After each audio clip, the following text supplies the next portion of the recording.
Hello students, today we will discuss cell topic. Cell की study को cytology या फिर सेल बायोलॉजी कहा जाता है।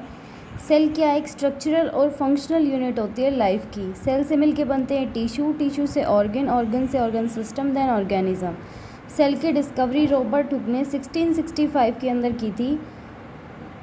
उसने क्या किया, ओक नाम का कोई ट्री लिया, उसको माइक्रोस्कोप के अंडर उसकी बार्क को ऑब्जर्व किया। उसने देखा कि कुछ बॉक्स लाइक कंपार्टमेंट्स बने हुए थे। उसको उन्होंने नाम दिया हनीकॉम्ब लाइक स्ट्रक्चर। और जो बार्क होती है ना ट्री की, वो डेड सेल से मिलके बनी होती है। इसका मतलब हो गया कि रॉबर्ट हुक ने डेड सेल्स की डिस्कवरी की थी।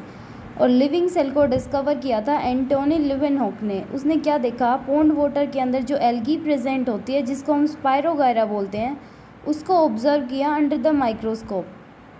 तो लिविंग सेल की डिस्कवरी एंटोनी लिवेनहॉक ने की और डेड सेल की डिस्कवरी रॉबर्ट हुक ने की है।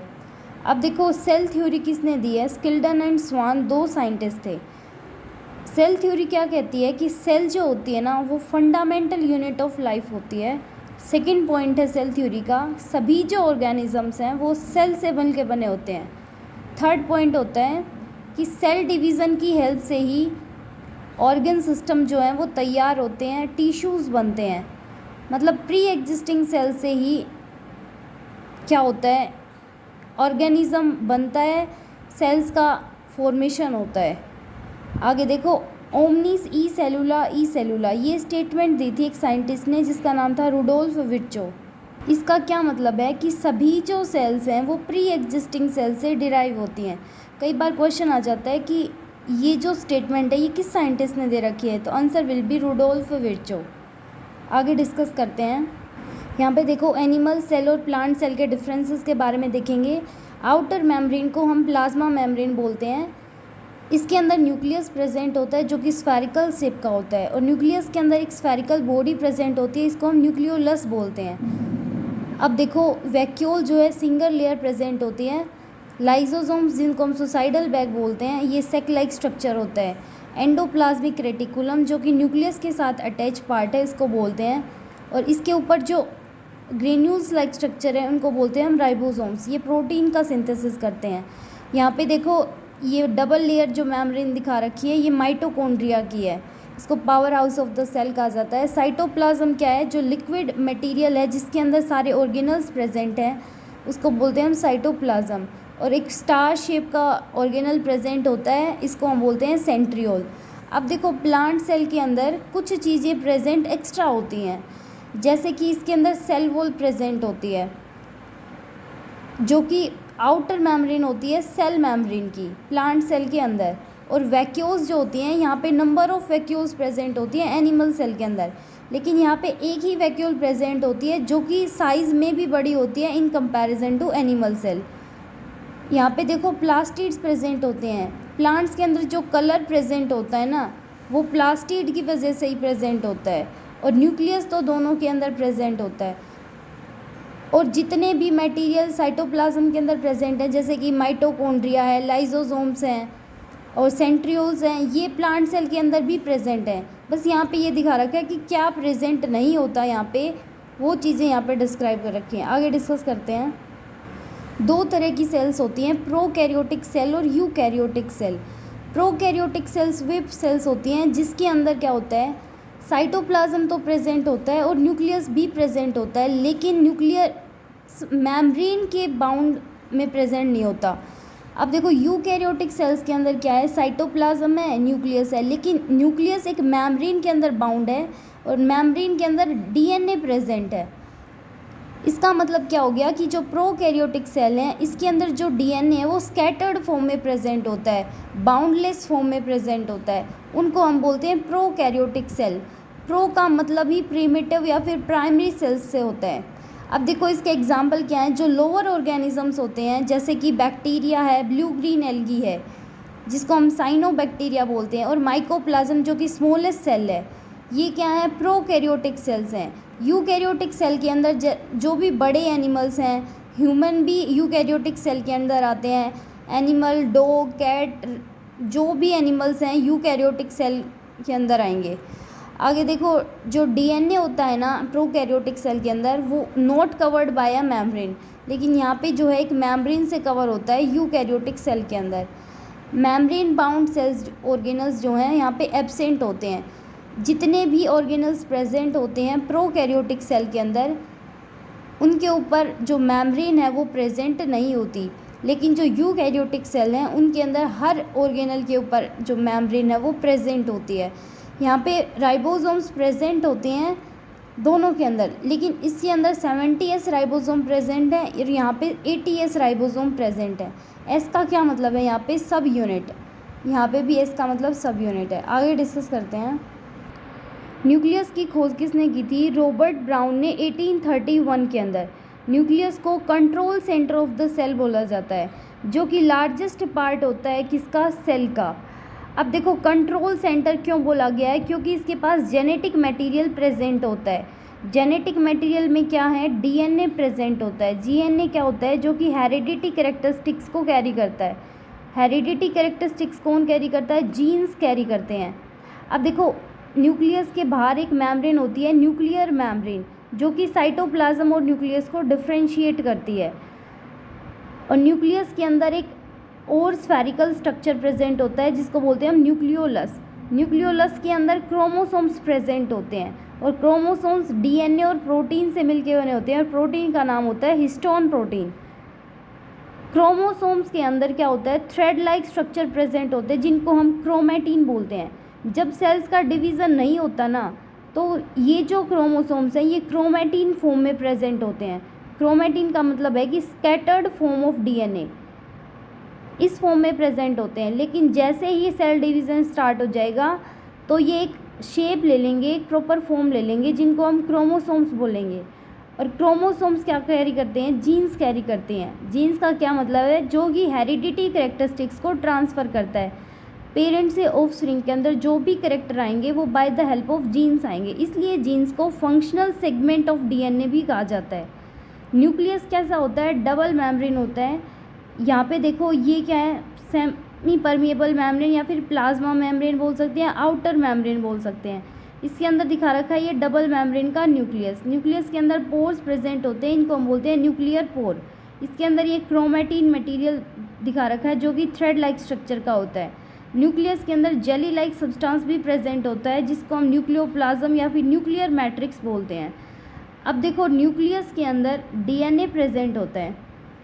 डीएनए क्या है? डबल स्टैंडर्ड है जो कि जेनेटिक मटेरियल को कंटेन करता है। इसका मतलब इसके पास क्या है? जीन्स प्रेजेंट है। और एक डीएनए की जो लेंथ होती है वो 2.2 मीटर होती है। जिस एक 2.2 मीटर की डीएनए के अंदर 20,000 जीन्स प्रेजेंट होते हैं। जीन्स किसके लिए? हाइट के लिए हो सकता है, कलर के लिए हो सकता है, शेप के लिए हो सकता है। और डीएनए और आरएनए की क्या फॉर्म होती है? राइबोज न्यूक्लिक एसिड, जो कि सिंगल लेयर होता है। और डीएनए कैसा होता है? डबल स्टैंडर्ड होता है। आगे डिस्कस करेंगे। यहाँ पे हमने न्यूक्लियस को तो डिस्कस कर लिया। ये 3 बेसिक कंपोनेंट हैं, प्लाज्मा मेम्ब्रेन जिसको हम आउटर मेम्ब्रेन या फिर सेल मेम्ब्रेन बोलते हैं, और साइटोप्लाज्म। अब हम डिस्कस करेंगे सेल वॉल के बारे में। सेल वॉल जो कि केवल प्लांट सेल के अंदर प्रेजेंट होती है, जो कि नॉन लिविंग होती है, नॉन फ्लेक्सिबल या फिर हम ये कह सकते हैं रिजिड होती है, शेप प्रोवाइड करती है ये सेल को। सेल मेम्ब्रेन किससे बनी होती है? सेलुलोज से बनी होती है। सेलुलोज क्या होता है? पॉलीमर होता है ग्लूकोज का। पॉलीमर का क्या मतलब है? कि ग्लूकोज की बहुत सारी यूनिट से मिलकर बना होता है सेलुलोज।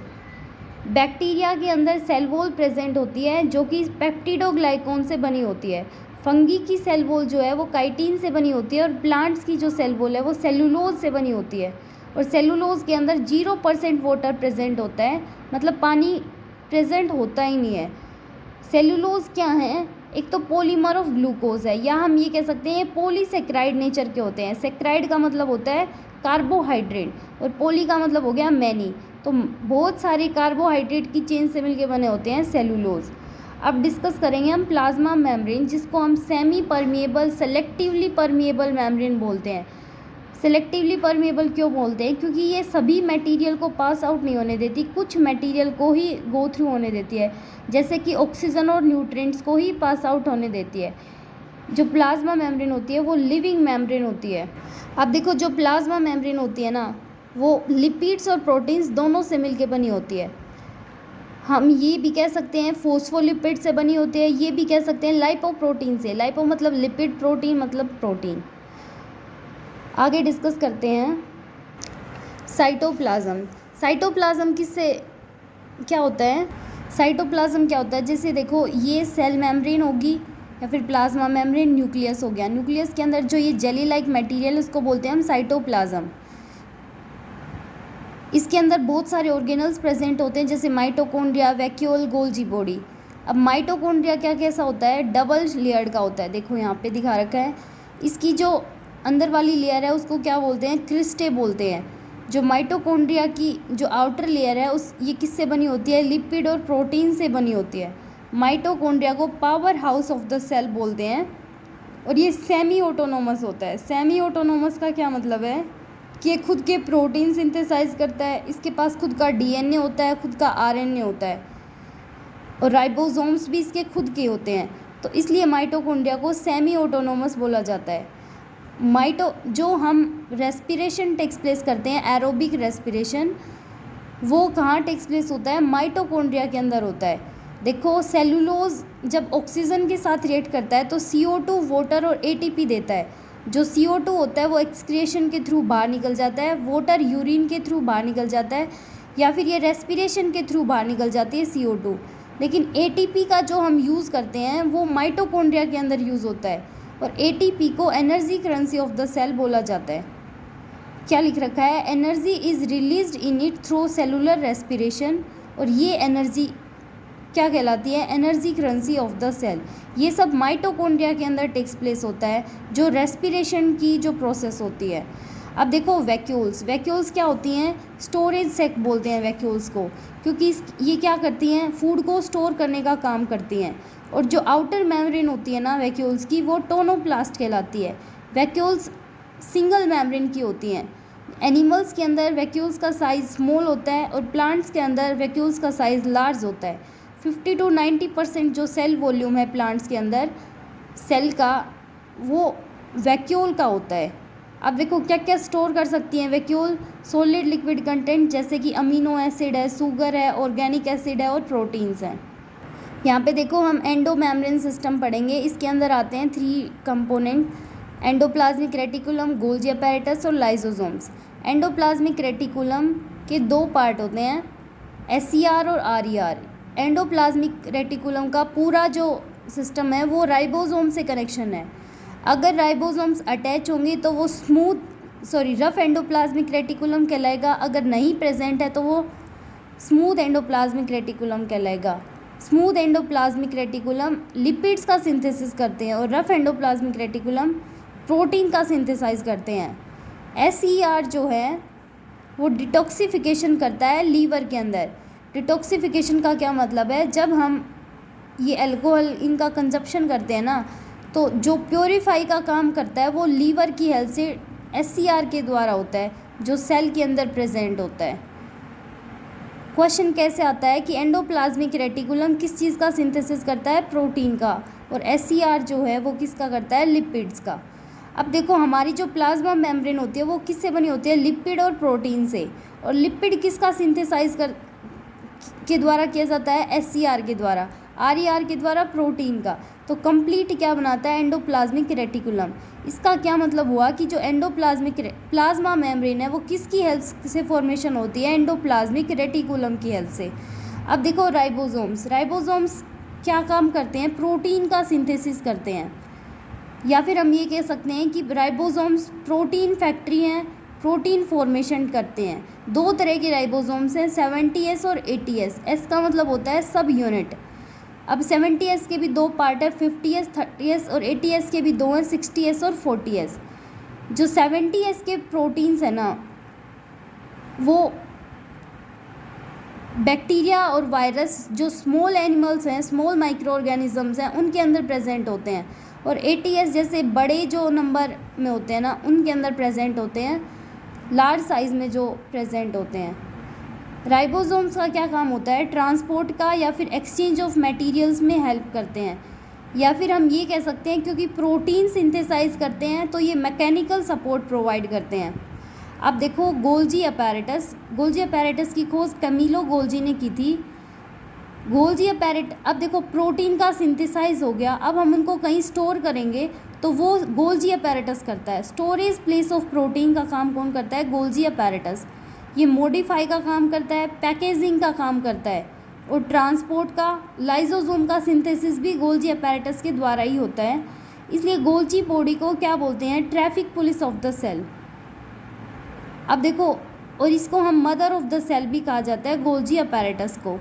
कुछ ऐसी शेप का होता है गोल्जी अपैरेटस, सेक लाइक स्ट्रक्चर है ये, और इसके आउटर मेम्ब्रेन को क्या बोलते हैं हम? सिस्टर्ने।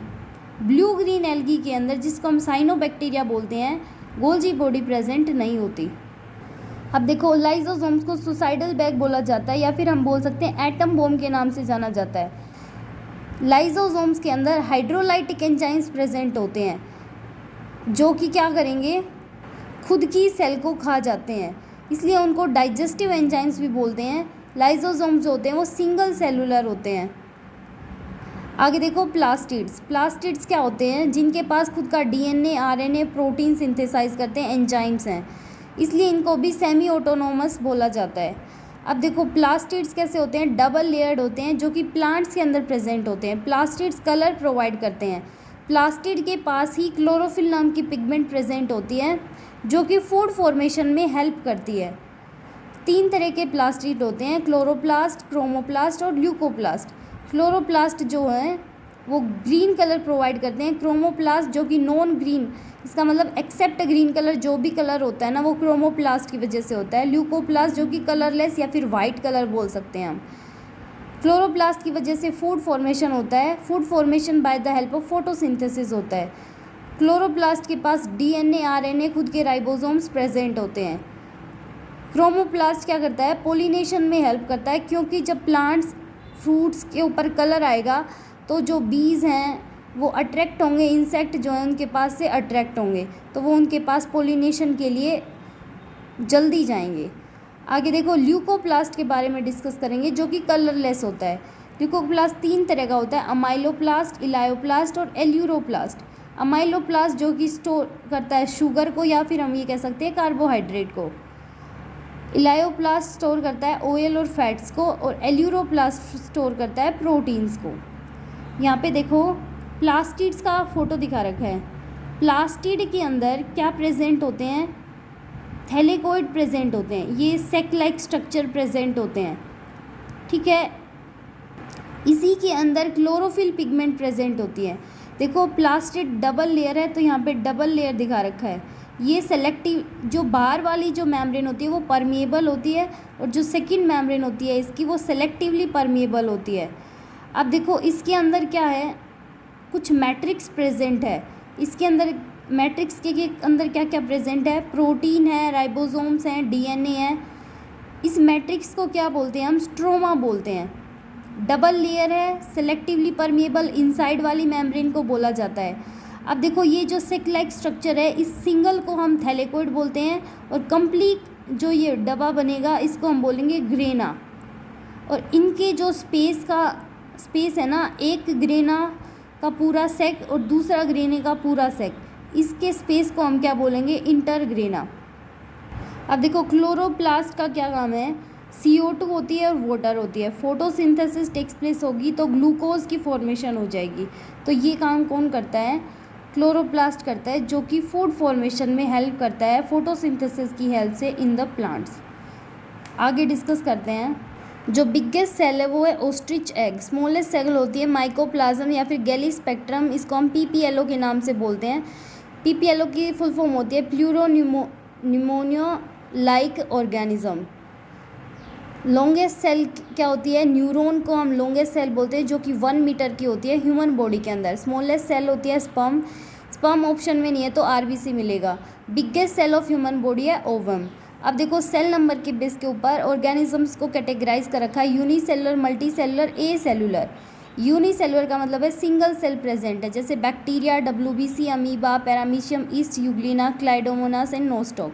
और मल्टी सेलुलर जैसे कि एनिमल्स हैं, प्लांट्स हैं, फंगी है, एल्गी है। यहाँ पे देखो, फंगी ईस्ट भी है, लेकिन ईस्ट क्या है? यूनिसेलुलर है। लेकिन मल्टी सेलुलर के अंदर फंगी जो है वो मशरूम है, और ये मल्टी सेलुलर है तो फंगी, लेकिन मल्टी सेलुलर है। ए सेलुलर के अंदर क्या होता है, जिसके अंदर सेल्स प्रेजेंट नहीं होती, जैसे कि वायरस है।